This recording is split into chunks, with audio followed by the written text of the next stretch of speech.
வணக்கம். என் பேரு ஆட்டோ பாப்பா. நான் சண்டே ஒரு கோயிலுக்கு போனேன்.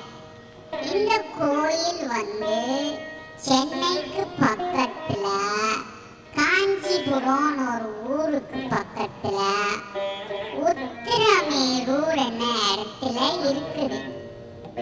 இந்த கோயில் ரொம்ப பழைய கோயில். இதுக்கு 1500 வருஷம் பழக்கம் இருக்கு.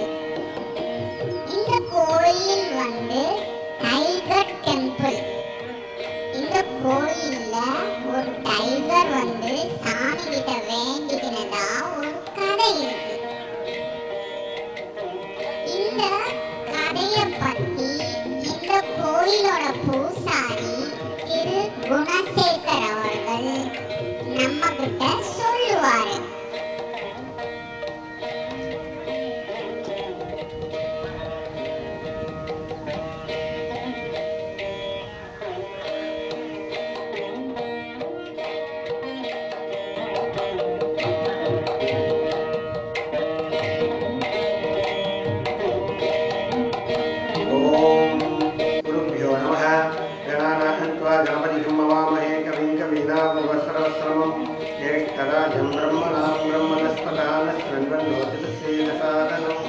गुरुर्ब्रह्मा गुरुर्विष्णु गुरुदेवो महेश्वरः गुरु साक्षात् परब्रह्म तस्मै श्री गुरवे नमः.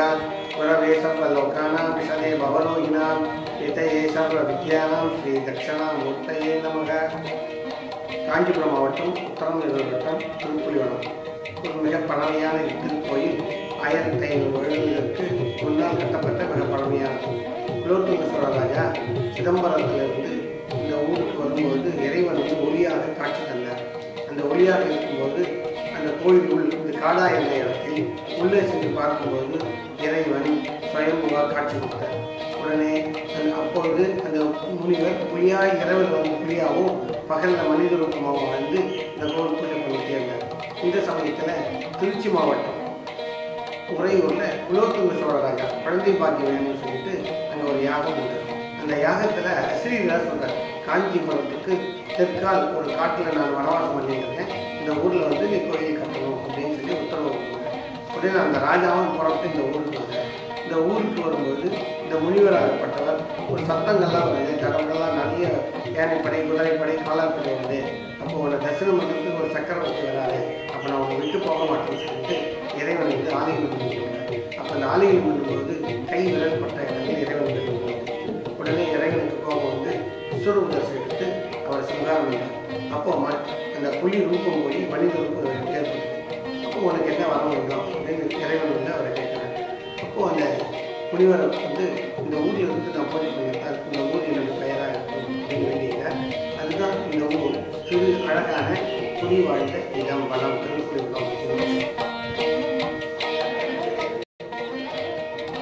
இந்த கோயில் ரொம்ப அழகான கோயில். இந்த கோயில் கருங்கல்லால கட்டின கோயில். இந்த கல்லுகள் எல்லாம் பார்த்தா ஒரு கல்லோட வித்தியாசமா இருக்கும். இன்னொரு கல்லு, ஒரு கல்லு சின்னதா இருக்கும், ஒரு கல்லு பெருசா இருக்கும், ஒரு கல்லு கோணலா இருக்கும். ஆனா இந்த எல்லா கல்லையும் சேர்த்துதான் இந்த கோவிலை கட்டியிருக்காங்க. ரொம்ப கஷ்டப்பட்டு கட்டியிருக்காங்க இந்த கோயில். இந்த கோயிலுக்கு 7 வாசப்படி, 7 ஜென்மம் மாறி 7 வாசப்படி. அதே மாதிரி இந்த கல்லுல எல்லாம் நிறைய சிற்பங்கள்லாம் பண்ணியிருப்பாங்க. நீங்க பார்த்தீங்கன்னா தெரியும், இந்த கோயில்ல ஒரு கல்லு சின்னதா இருக்கும், ஒரு கல்லு பெருசா இருக்கும். ஆனா அதெல்லாம் ஒன்னா சேர்ந்து அழகான ஒரு கோயிலை கட்டியிருக்காங்க. அடுத்ததாக என்னுடைய நாமதேயம் உங்களுக்கு இருக்கணும் அப்படின்னு வேண்டியிருந்தார். தான் இறைவனுடைய பெயர் புலிவனநாதர் வியாக்கிரபுரீஸ்வரர். 3வது வரம் என்ன வேண்டாம் அப்படின்னு கேட்குறாரு. அப்போது அவர் இந்த ஊரில் இருந்து நான் பூஜை பண்ணத்தாலையும் நீங்கள் மேலே எனக்கு சிம்மத்து மேலே காட்சி கொடுத்து இந்த ஊர் சிம்ம ராசிக்கு பரிகார ஸ்தலமாக இருக்கணும் அப்படின்னு வேண்டுகிறார். இறைவன் அந்த ராஜாவுக்கும் அந்த முனிவருக்கும் சிம்மத்து மேலே காட்சி கொடுத்து அந்த முனிவரை வந்து தன்னோட ஐக்கியமாக்கிறார். அதுக்கப்புறம் இந்த ராஜாவே இந்த ஊரில் இருந்து இங்கே கோயில் கட்டும்போது தனி சன்னதியாக இங்கே தட்சிணாமூர்த்தி உள்ளது. அவருடைய தட்சிணாமூர்த்தியுடைய காலடியில் சிம்மமும் அவருக்கு அருகில் வியாக்கிரபாத முனிவர், பதஞ்சலி முனிவர், கிண்ணர் கிங்புருஷர், சூரியன், சந்திரன், குலோத்துங்க சோழ ராஜா இந்த உருவங்கள் பொறித்து அற்புதமாக இங்கே இந்த கோயில் அமையப்பட்டுள்ளது. இந்த கோயில் வந்து சிம்மத்து மேலே இருக்கிறதால இந்த ஊர் சிம்ம ராசிக்கு பரிகார ஸ்தலமாகவும் உள்ளது.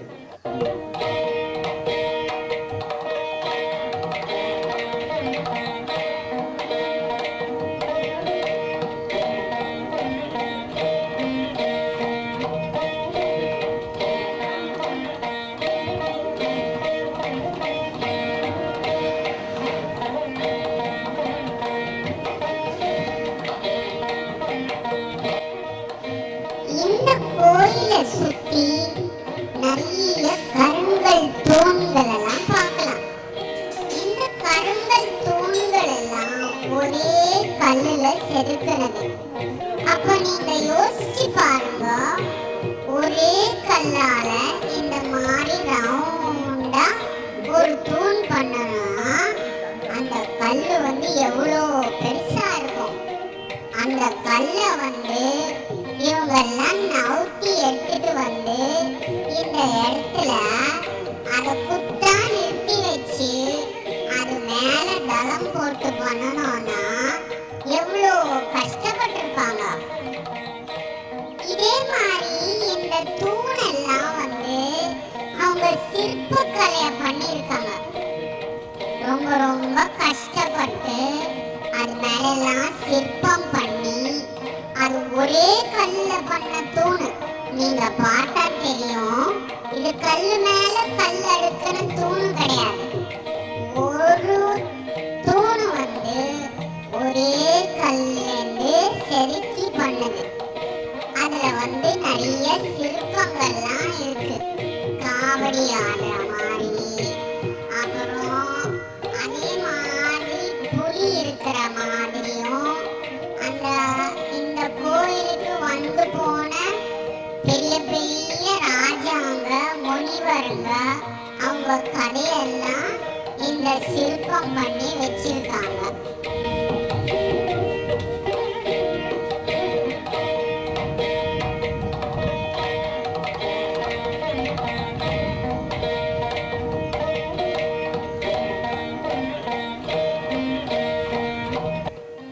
பதஞ்சலி முனிவர் இந்த ஊரில் வந்து யோக சாஸ்திரத்தை வெளி உலகத்துக்கு கொண்டு வந்ததால யோகாசனம் ரொம்ப முக்கியம் அப்படின்றத வெளியில் கொண்டு வந்தார். அதே மாதிரி கிண்ணர் கிம்புருஷன் சங்கீதத்தை உலகத்துக்கு கொடுத்தவர். சரிகம பதனி என்ற வார்த்தையை வந்து உலகத்துக்கு அளித்தவர் வந்து கிண்ணர் கிம்புருஷன். அவரும் இந்த கோயிலுக்கு வந்து இந்த இறைவனை தரிசனம் பண்ணியிருக்கார். இந்த கோயிலுடைய அமைப்பு 7 வாசப்படி. இறைவன் வந்து உயர்ந்த நிலையில் உயர்ந்த ஸ்தானத்தில் இறைவனை வணங்க வேண்டும் என்று 7 வாசப்படி உள்ளது. 7 ஜென்மா. ஒரு மனித பிறவி என்பது 7 ஜென்மா. அதனால் இந்த ஆலயத்துக்கு வந்து சென்றால் அடுத்த ஜென்மா என்பது எப்பவுமே கிடையாது. இறைவனை ஒரு நிலைப்படுத்தி வணங்கணும் என்று வாசப்படி குறிக்கிட்டே வரும். அது வேறு எந்த ஊரிலையும் பார்க்க முடியாது. இறைவனுடைய தலையில் முடி உள்ளது. இந்த முடி அந்த நாட்களில் தினந்தோறும் குலோத்துங்க சோழ ராஜாவுக்கு அர்ச்சகர் புஷ்பம் எடுத்துமே கொடுக்குறது வழக்கம். அந்த புஷ்பத்தில் ஒரு முடி இருந்தது. ஏன் அந்த முடி இருக்குது அப்படின்னு கேட்டோடனே அப்போ இருந்து அர்ச்சகர் பயத்தால் சுவாமிக்கு ஏற்கனவே முடி இருக்குது அப்படின்னு சொல்லிடுறாரு. அப்படியே அந்த காலையில் நான் விஷக்கால் பண்ணி போவேன். அப்போ வந்து எனக்கு நீ நிரூபிக்கலைன்னா உன்னை சிறைச்சேதம் பண்ணிடுவேன் அப்படின்னு சொல்லிட்டு ராஜா உத்தரவு கொடுக்குறாரு. அதுக்கப்புறம் அந்த ஆலய அர்ச்சகர் வந்து தட்சிணாமூர்த்திங்க சிம்ம தட்சிணாமூர்த்திங்க ரொம்ப வேண்டிட்டு சுவாமிக்கு புஷ்பத்தை சாத்திட்டு காத்து கொண்டு இருக்கும்போது அப்போது ராஜா வரார். காலையில் 5 மணிக்கு விஷக்கால பூஜைக்கு. இந்த ராஜா வந்து குலோத்துங்க சோழ ராஜா இங்கே வரும்போது தீபாராதனை பண்ணுறாரு. அப்போ அந்த முடி ஏற்பட்டு தான் வரலாம். அந்த நாட்களில் அந்த காலத்தில் வந்த அர்ச்சகருக்கு சாட்சி சொன்னதாக ஐதீகம். இதுதான் இந்த கோயிலுடைய வரலாறு.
இந்த கோயிலை சுத்தி வந்தா அதுக்குள்ள ஒரு பாதை இருக்காம். கல் தூணால பண்ண ஒரு பாதை இருக்கு. இந்த பாதையை சுத்தி சின்ன சின்ன கோயிலுங்களாம் இருக்குமா. அதுல வந்து விநாயகர், அப்புறம் பிரம்மா, அப்புறம் வந்து விஷ்ணு, இவங்களுக்கு எல்லாம் சின்ன சின்ன கோயில் இருக்குமா. இந்த கோயில் எல்லாம் அர்ச்சனை ஒவ்வொரு நாளைக்கு அந்தந்த நாள் படி அவங்க பண்ணுவாங்களாம்.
பார்த்தீங்கன்னா நவக்கிரகங்கள் ஒன்னா உட்கார்ந்து இருக்க மாதிரி ஒரு சிலை அமைச்சிருக்காங்க. இந்த நவக்கிரகங்கள் ஒன்னா சுத்தி உட்கார்ற மாதிரி ஒரு சிலை. அதே மாதிரி மும்மூர்த்திகள் ஒன்னா இருக்கிற மாதிரி ஒரு சிலையும்